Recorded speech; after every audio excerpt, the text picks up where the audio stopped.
नमस्कार विद्यार्थी मित्रमैत्रिणींनो, current affairs bye Meghali या मराठी यूट्यूब चॅनलवरती आपले मनपूर्वक स्वागत. इथे आपण डेली करंट अफेअर्सचे इम्पॉर्टंट 12 क्वेश्चन्स पाहतो, जे तुम्हाला आपल्या येत्या MPSCच्या सर्व एक्झाम्समध्ये, सरळ सेवांमध्ये आणि सर्व केंद्रीय परीक्षांमध्ये नक्कीच पाहायला मिळतील. त्यामुळे आपल्या चॅनलवरती जर तुम्ही पहिल्यांदा आले असाल तर आपल्या चॅनलला लाईक करा, जास्तीत जास्त विद्यार्थ्यांपर्यंत आपला चॅनल शेअर करा, जेणेकरून सर्व विद्यार्थ्यांना या चॅनलचा उपयोग होईल. आणि नक्कीच सबस्क्राईब करायला विसरू नका.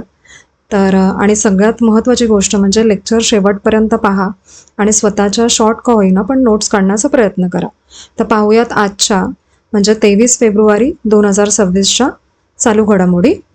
प्रश्न पहिला, न्यू दिल्ली AI समिट घोषणापत्राला किती देशांनी मान्यता दिली?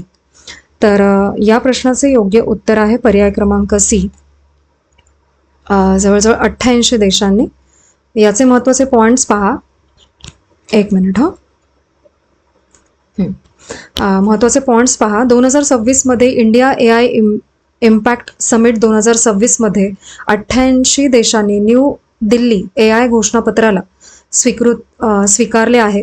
आणि याचा उद्देश काय आहे तर AIचा वापर आर्थिक वाढीसाठी आणि सामाजिक कल्याणासाठी कसा केला जाऊ शकतो हे सुनिश्चित करण्यासाठी आहे. आणि AI घोषणापत्र हे जवळजवळ 7 चक्रांवरती आधारित आहे आणि chartered for the democratic diffusion of AI हे एक स्वयंसेवी आणि गैर बाध्यकारी आहे. हा एक महत्त्वाचा पॉईंट आहे त्यातला. पुढील प्रश्न दुसरा, हर्ष गोयंका यांना कोणता पुरस्कार प्रदान करण्यात आला? तर या प्रश्नाचे योग्य उत्तर आहे पर्याय क्रमांक C, यांना नवरत्न पुरस्कार मिळालेला आहे. महत्त्वाचे पॉईंट्स पहा या प्रश्नाचे. फेब्रुवारी 2026 मध्ये हर्ष गोयंका यांना नवरत्न पुरस्कार मिळाला आहे. नवभारत टाइम्सच्या 75 वर्षपूर्तीनिमित्त NBT उत्सवात हा पुरस्कार त्यांना देण्यात आला. महाराष्ट्राचे मुख्यमंत्री देवेंद्र फडणवीस यांनी स्वतः हर्ष गोयंका यांना हा सन्मान दिला आणि उद्योगातील त्यांच्या उत्तम कामगिरीसाठी हा त्यांना मान मिळाला आहे. पुढील प्रश्न तिसरा, वसई येथील 475 जुने कॅथेड्रलला कोणता पुरस्कार मिळाला आहे? तर या प्रश्नाचे योग्य उत्तर आहे पर्याय क्रमांक C, UNESCO award of merit हा सन्मान मिळाला आहे.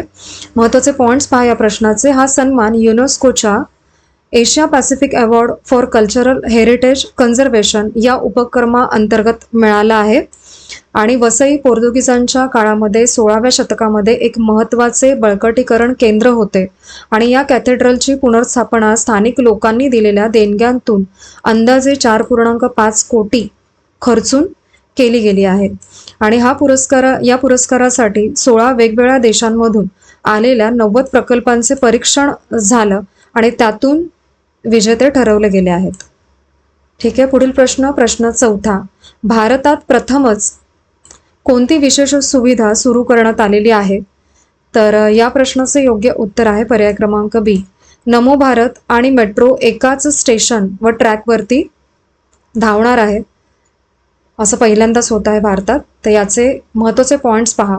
पहिल्यांदाच भारतात नमो भारत आणि मेट्रो रेल एकाच स्टेशनवरती एकाच ट्रॅकवरती धावतील. आणि दिल्ली मेरठ नमो भारत कॉरिडॉर आता देशासाठी खुला झाला आहे. 2014 पूर्वी मेट्रो फक्त 5 शहरांमध्ये चालायची, आता ती 25 पेक्षा जास्त शहरांमध्ये पोहोचली आहे. हा प्रकल्प NCR मधील लोकांचा प्रवास आणखीन सोपा, वेगवान आणि आरामदायी करण्यासाठी करणार आहे.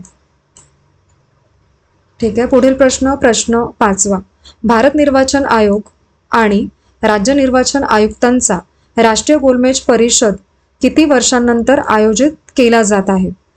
तर या प्रश्नाचे योग्य उत्तर आहे पर्याय क्रमांक C, 27 वर्षांनंतर. महत्त्वाचे पॉईंट्स पहा या प्रश्नाचे. इलेक्शन कमिशन ऑफ इंडिया आणि राज्य निवडणूक आयुक्तांची राष्ट्रीय गोलमेज परिषद 24 फेब्रुवारी 2026 रोजी भारत मंडपम नवी दिल्लीमध्ये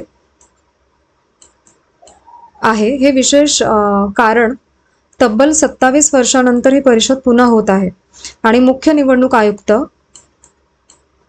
ज्ञानेश कुमार यांच्या अध्यक्षतेखाली ही परिषद होईल. पुढील प्रश्न 6वा, महाराष्ट्र सरकारच्या महादृष्टी प्रकल्पासाठी कोणत्या संस्थेने कर्ज मंजुरी केली? तर या प्रश्नाचे योग्य उत्तर आहे पर्याय क्रमांक बी, आशियाई विकास बँक, एशियन डेव्हलपमेंट बँकने. महत्त्वाचे पॉईंट्स पहा या प्रश्नाचे. एशियन डेव्हलपमेंट बँकेने महाराष्ट्राच्या महादृष्टी प्रकल्पासाठी जवळपास 4,000 कोटी कर्ज मंजूर केले आणि महादृष्टी प्रकल्पाचा मुख्य उद्देश युवकांना रोजगारासाठी जरुरी असलेले कौशल्य वाढवणे असा आहे. आणि याचबरोबर एशियन डेव्हलपमेंट बँकने महाराष्ट्राच्या 4 नवीन वैद्यकीय महाविद्यालयांसाठी $500 दशलक्ष कर्जही दिलेलं आहे. ठीक आहे. पुढील प्रश्न 7वा. आंतरराष्ट्रीय मातृभाषा दिनानिमित्त भारताच्या संविधानाचा अद्ययावत आवृत्ती कोणत्या भाषांमध्ये प्रकाशित करण्यात आली? तर याचे योग्य उत्तर आहे पर्याय क्रमांक बी, गुजरात आणि तमिळ भाषांमध्ये. महत्त्वाचे पॉईंट्स पहा या प्रश्नाचे. आंतरराष्ट्रीय मातृभाषा दिनाच्या निमित्ताने, जो की 21 फेब्रुवारीला असतो, 21 फेब्रुवारी 2026, भारताच्या संविधानाच्या गुजराती आणि तमिळ भाषेच्या नव्या आवृत्ती प्रसिद्ध झालेल्या आहेत, म्हणजे करण्यात आलेल्या आहेत. आणि प्रकाशन सी राधाकृष्णन यांनी उपराष्ट्रपती भवनात केले. कार्यक्रमामध्ये पंतप्रधान नरेंद्र मोदींचा भाषिक समावेशावरती भर देणारा संदेशही वाचण्यात आला. आणि याआधी 25 डिसेंबर 2025 रोजी राष्ट्रपतींनी संविधानाच्या संथाळी आवृत्तीचं पहिलं संस्करण प्रकाशित केलं होतं. ही सर्व पावले प्रगतीसाठी खूप महत्त्वाची आहेत असे म्हटले जात आहे. प्रश्न 8वा. जम्मू काश्मीर राज्य निवडणूक आयुक्तपदी कोणाची नियुक्ती करण्यात आलेली आहे? तर या प्रश्नाचे योग्य उत्तर आहे पर्याय क्रमांक बी, शंतमनू यांची. महत्त्वाचे पॉईंट्स पहा.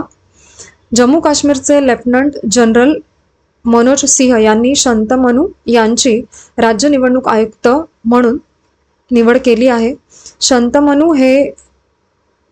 संतमनू हे निवृत्त IAS अधिकारी आहेत आणि ही नियुक्ती जम्मू काश्मीर पंचायती राज अधिनियम 1989च्या कलम 36(3) नुसार झालेली आहे.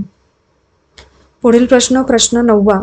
भारताने टपाल क्षेत्रातील सहकार्यासाठी कोणत्या देशासोबत सामंजस्य करार केला? तर या प्रश्नाचे योग्य उत्तर आहे पर्याय क्रमांक सी, ब्राझील सोबत. महत्त्वाचे पॉईंट्स पहा या प्रश्नाचे. इंडिया आणि ब्राझील यांनी टपाल क्षेत्रात एकत्र काम करण्यासाठी एक सामंजस्य करार केलेला आहे. हा करार सुरुवातीला 5 वर्ष चालेल, नंतर तो आपोआप वाढेल आणि या करारामुळे दोन्ही देशांचे अधिकारी एकमेकांच्या भेटी घेतील असंच आहे ते, चुकलं. आणि संयुक्त कार्यशाळा देखील होतील आणि महत्त्वाची माहिती यामार्फत शेअर केली जाईल. आणि याचा मुख्य उद्देश काय आहे? तर टपाल व्यवस्था अधिक आधुनिक बनवणे आणि आर्थिक समावेशनाला चालना देणे, असा त्याचा मुख्य उद्देश आहे. पुढील प्रश्न 10वा. प्रसाद योजनेअंतर्गत मंदिर पर्यटन विकास कोणत्या राज्यात केला जाणार आहे? तर या प्रश्नाचे योग्य उत्तर आहे पर्याय क्रमांक सी, आंध्र प्रदेश. महत्त्वाचे पॉईंट्स पहा. केंद्र सरकारच्या प्रसाद योजनेअंतर्गत आंध्र प्रदेशमधल्या काही मोठ्या मंदिरांच्या पर्यटन विकासासाठी योजना आखते आहे. आणि प्रसाद योजना म्हणजे तीर्थक्षेत्राला चांगले संपर्क व्यवस्था, स्वच्छता आणि पर्यटनासाठी लागणारी सुविधा वाढवण्यावरती जोर देते. आणि नवीन पायाभूत सुविधा आणि राष्ट्रीय महामार्ग प्रकल्पांमुळे आंध्र प्रदेशामध्ये गुंतवणूक आणि रोजगार वाढेल अशी अपेक्षा आहे. पुढील प्रश्न 11वा. North East festival of rice grains of heritage हा पहिल्यांदाच कोणत्या राज्यामध्ये आयोजित केला जात आहे? तर या प्रश्नाचे योग्य उत्तर आहे पर्याय क्रमांक सी, नागालँडमध्ये. महत्त्वाचे पॉईंट्स पहा. नागालँडमध्ये पहिल्यांदाच north East festival of rice grains of heritage हा उत्सव होणार आहे. याचा मुख्य उद्देश म्हणजे आपल्या पारंपरिक तांदूळ जाती, जुन्या शेतीची साधनं आणि बियाणे जतन करण्याच्या पद्धती यांचा प्रचार करणे आणि ईशान्येकडील राज्यांसोबत सिक्कीममधील लोकही यात सहभागी होणार आहेत.